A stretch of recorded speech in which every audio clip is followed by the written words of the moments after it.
Eban Tourba, bonjour. Bonjour.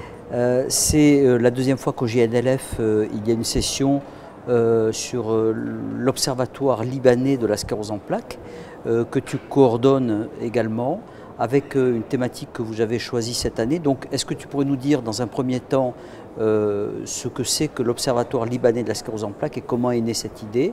Et puis, dans un deuxième temps, nous donner les principaux éléments des communications qui ont été faites lors de cette session.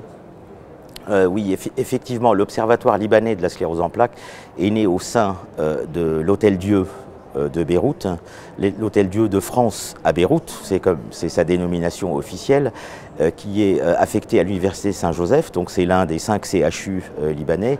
Et au sein du service de neurologie, le professeur Salam Koussa en est un des responsables. Et avec Salam Koussa, on a eu l'idée en 2012 de faire quelque chose qui était très proche de ce qui est déjà fait en France, c'est-à-dire de faire l'Observatoire libanais de la sclérose en plaques pour des études épidémiologiques et pour faire un petit peu avancer les études au Liban de manière parallèle, puisque tout ça est jumelé avec ce qui se passe en France, donc de les faire avancer en parallèle avec ce qui se passe en France. Concernant la session au GNLF de Toulouse 2017, est-ce que tu peux nous dire un petit mot sur le fil rouge, les différentes présentations qui ont été faites?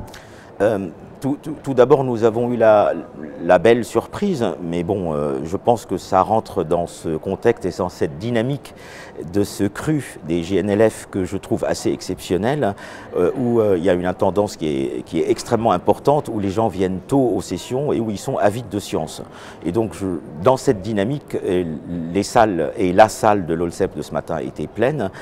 Nous avons eu l'inauguration par Salam Koussa qui nous a parlé des phénomènes paroxystiques au cours de la sclérose en plaques, leur diagnostic avec des vidéos, leur prise en charge thérapeutique et comment les inscrire dans le cadre de poussées ou comment on peut réfléchir pour modifier éventuellement un traitement de fond lorsque ces poussées deviennent importantes.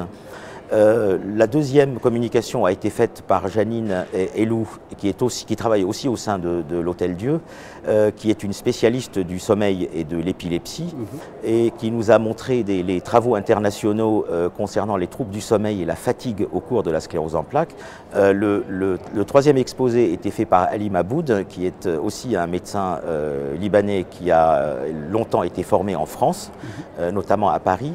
Et lui nous a parlé des symptômes rares au cours de la sclérose en plaques. Là aussi, il a fait une très très belle revue générale, aussi bien historique que pratique des différents symptômes rares que l'on peut trouver au cours de la sclérose en plaques. La quatrième présentation était celle d'Olivier Gou, qui nous a parlé de la prise en charge des neuropathies optiques sévères. Comme à la Fondation Rothschild, ils en ont une très très belle expérience puisque ces patients ont été mis depuis un certain temps sous plasmaphéreses.